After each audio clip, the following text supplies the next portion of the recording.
C'est comme ça que ma tête bougeait ce jour-là à l'hypercrime. Je me souviens très bien. On m'arrête, j'étais innocent. Mais l'OPJ qui m'écoutait sur papier, parce que là-bas, il n'y a pas d'ordinateur comme dans toute la RDC. Vous allez au bureau de police et les papiers comme de façon archaïque. Bon, bref, c'est pas ça le point.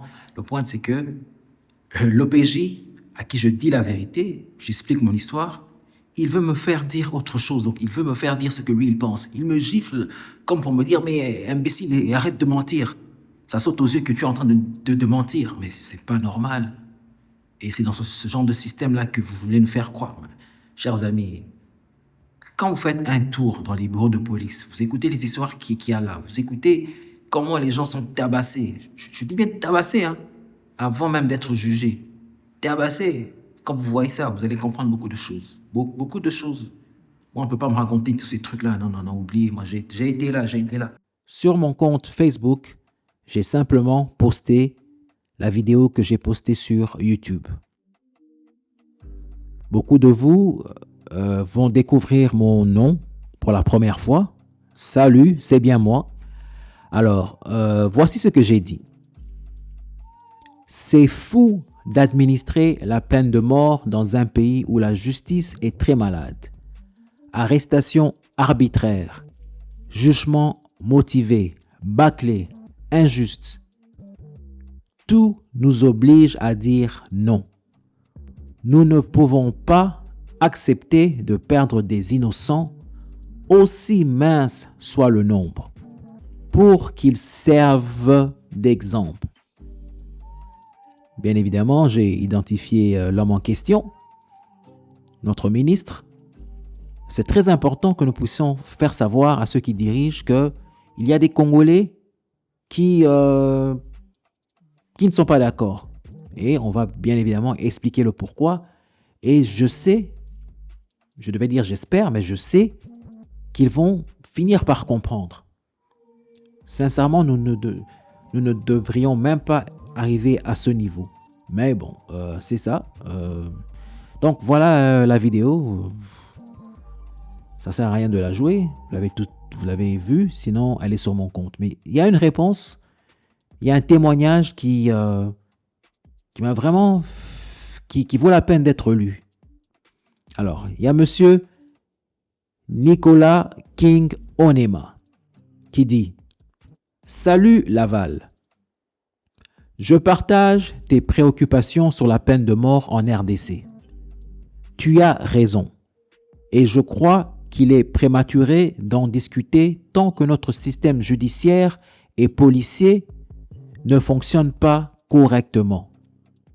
Je ne suis pas contre l'idée en soi, mais elle doit être mise en œuvre dans un système qui garantit la justice, l'équité et le respect des droits de chaque individu.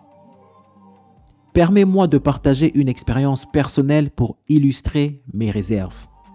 À 15 ans, mes cousins et moi, âgés de 14 à 17 ans, avons été arrêtés après une simple bagarre de jeunes, une folie de l'adolescence qui n'aurait jamais dû aller plus loin. À notre grande surprise, la police nous a qualifiés de brigands, ce qu'on appellerait aujourd'hui des Kuluna. Sans prévenir nos parents, nous avons été jetés dans des cellules insalubres où l'odeur d'urine et d'excréments était insupportable. Nous avons été jugés sommairement par un officier de police judiciaire, OPG, sans la présence d'un adulte ou d'un représentant légal. Et on s'apprêtait à nous transférer à la prison de Makala dès le lendemain. Heureusement, des connaissances ont pu alerter nos familles, qui sont intervenues juste à temps pour nous sortir de cette situation à 20h ce soir-là. Nous étions des jeunes issus de familles stables et avec des relations. Mais que dire des innocents qui n'ont personne pour les défendre? Combien se retrouvent injustement en prison, accusés de crimes qu'ils n'ont jamais commis, sans jamais avoir la chance de prouver leur innocence? Cette expérience m'a montré à quel point notre système est défaillant. La peine de mort, dans un tel contexte, serait une arme redoutable entre les mauvaises mains. Elle risquerait de condamner des innocents, de réduire au silence ceux qui n'ont aucun pouvoir ou ressources et d'alimenter un cercle vicieux d'injustice. Je suis favorable à l'idée de la peine capitale, mais uniquement lorsque notre système judiciaire sera reformé pour être réellement fonctionnel, équitable et impartial. Nous devons d'abord établir des principes fondamentaux. L'innocence jusqu'à preuve du contraire, un procès équitable et des preuves irréfutables avant toute condamnation. Sans cela, appliquer une peine aussi irréversible serait irresponsable. J'espère que cette réflexion enrichira le débat et permettra d'apporter une solution durable et juste à cette question complexe. Que j'ai adoré le commentaire de ce monsieur. Je ne le connais pas du tout. Il a commenté ma page. Vous allez remarquer, si vous faites un tour sur ma page, ou bien si vous regardez les débats sur Internet, que ceux qui sont pour la peine de mort ont souvent le même argument, ce seul argument. Lisons par exemple ici. Je prie que Baliayo na bana ya bolafa pour Olapa. Donc leur argument, c'est juste dire que ces Kuluna sont violents. Lisons la madame ici, elle dit jour ezali okokutanana ba Kuluna okolapa. Il n'est pas question de débattre si leurs actions sont bonnes, mauvaises, on est d'accord. Là n'est pas le débat, chers frères et sœurs. Apparemment, le Congolais se focus seulement sur les mauvaises actions des Kuluna. Mais la question, lisons la réponse que j'ai donnée à la madame. Maman na light. Donc, argument nabino eza oyokaka jour okokutanana ba Kuluna. C'est le seul argument. Jour okokutanana ba Kuluna. Okolapa. La question de l'injustice et incompétence qu'il y a avec notre justice et la police est alibinotée. Baboma kaka soki bakoboma. Donc vraiment, le Congolais, lui, s'en fout, quoi. Que des innocents périssent, ou non, ou pas, il s'en fout. Pourvu que on tue des Kuluna. Pourvu que ça puisse terroriser les autres Kuluna. Alors, nous qui avons... C'est quoi, je dois bien choisir mes mots ici. Bon, je vais être simple. Nous qui sommes contre la peine de mort pour les Kuluna avec le système que nous avons actuellement, nous essayons de faire réfléchir les gens. Nous ne sommes pas pour les Kuluna. Mais moi, personnellement, par exemple, j'ai vécu l'injustice du système.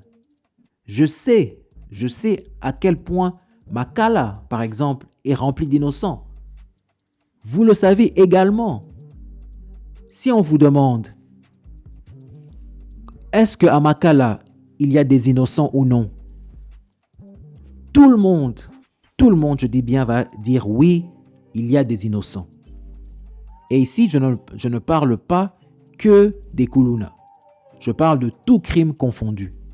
Nous savons que nous avons des gens incarcérés, des détenus politiques qui sont là-bas injustement.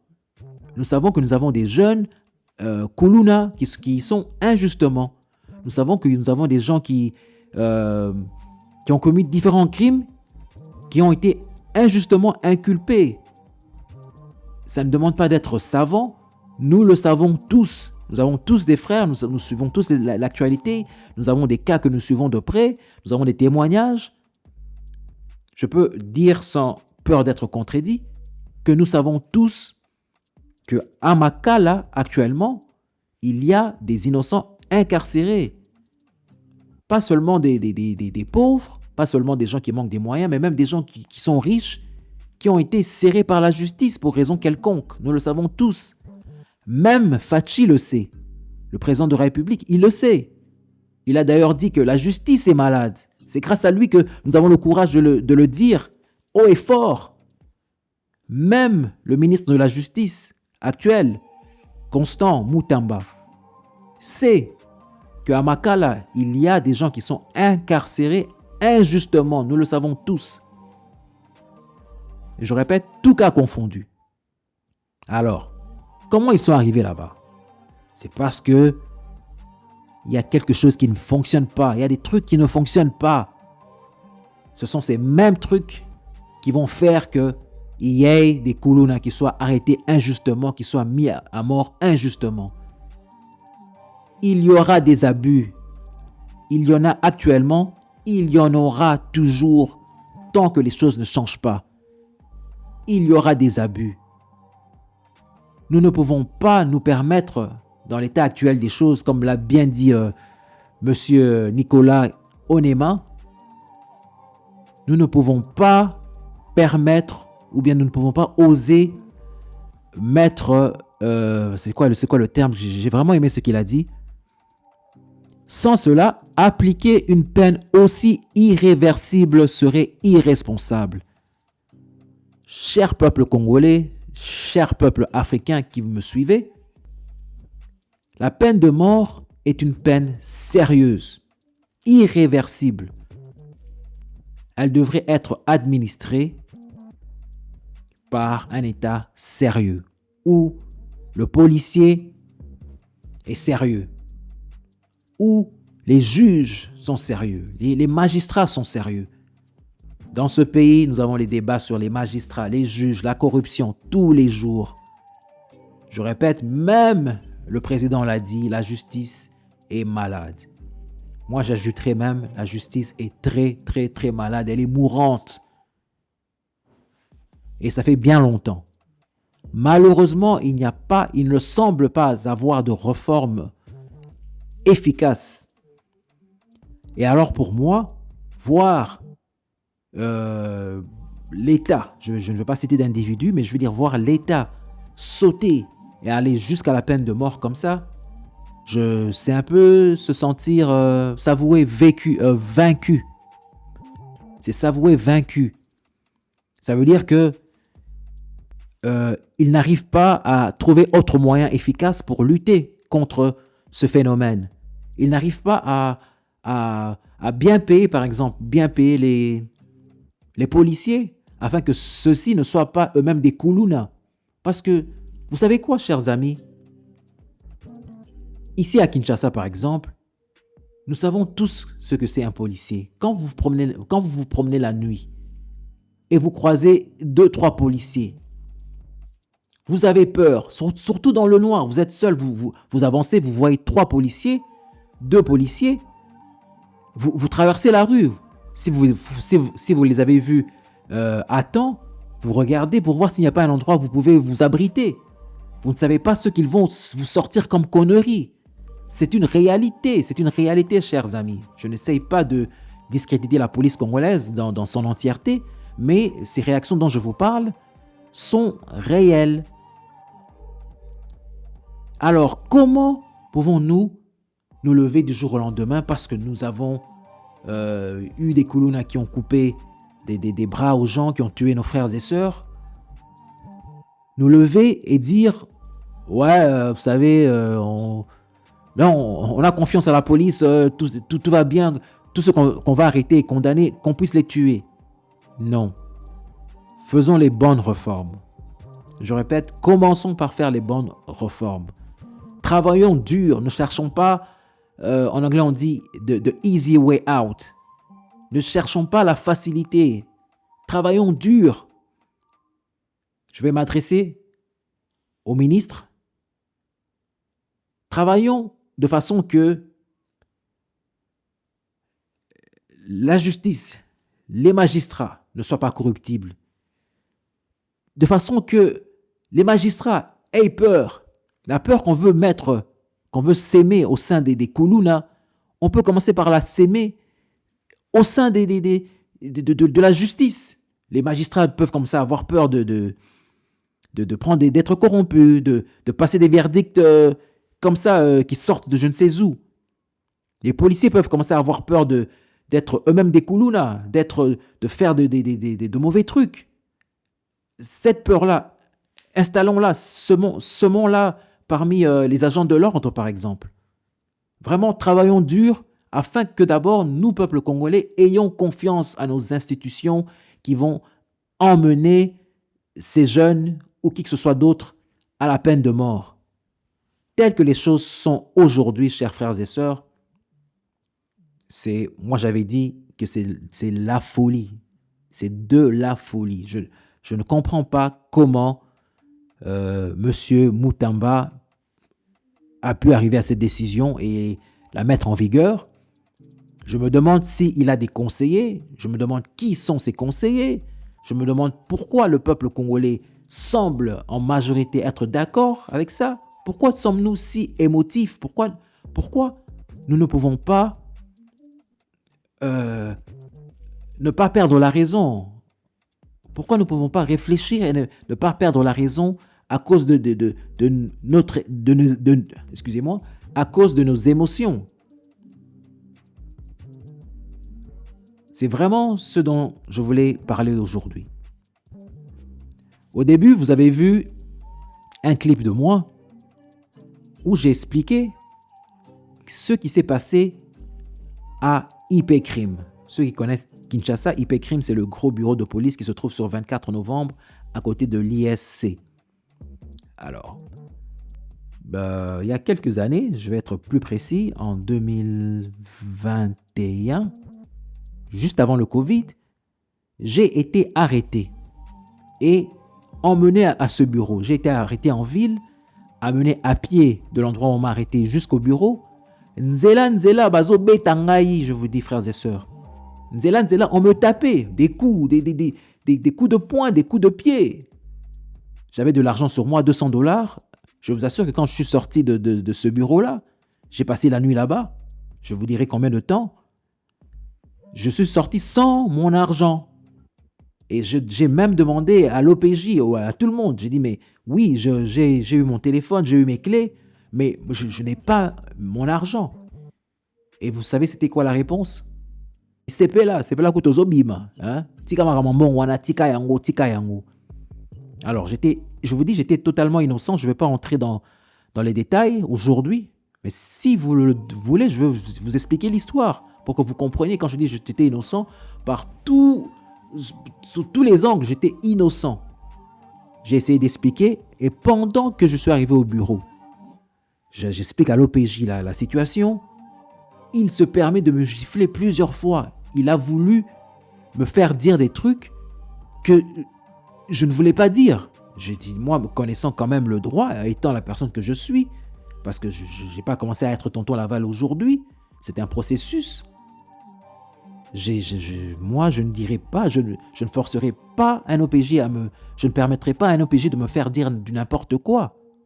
En tout cas, j'évite ça le plus possible. Surtout, je sais que ce que tu dis peut être utilisé contre toi. Une fois que tu dis quelque chose, il écrit, il y a des témoins, il écrit. Et à la fin, il va relire, tu vas dire oui, c'est ça, tu signes. Tu te mets dans des problèmes. Alors, imaginez un peu des jeunes qui ne connaissent pas la justice, qui ne connaissent pas leurs droits, qui ne connaissent pas comment ça se passe, qui n'ont pas été éduqués par rapport à ça, qui se retrouvent dans de telles situations. Ozalaki na boy, azalaka camarade na yo. Oui, mon konsi. Boy. On va relire, il va dire des oui. Et à la fin, qu'est-ce qui va se passer? Il va se mettre dans des problèmes. Il fallait d'abord que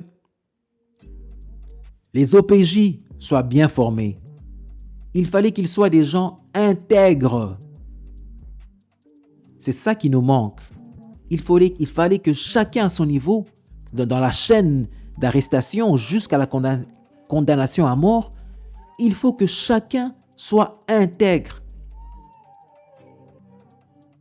Tant qu'il n'y aura pas cette intégrité, tant que chacun de nous sait que notre pays va mal, que la justice, que la chaîne d'arrestation au moment de la condamnation va mal, alors arrêtons de vouloir forcer les choses.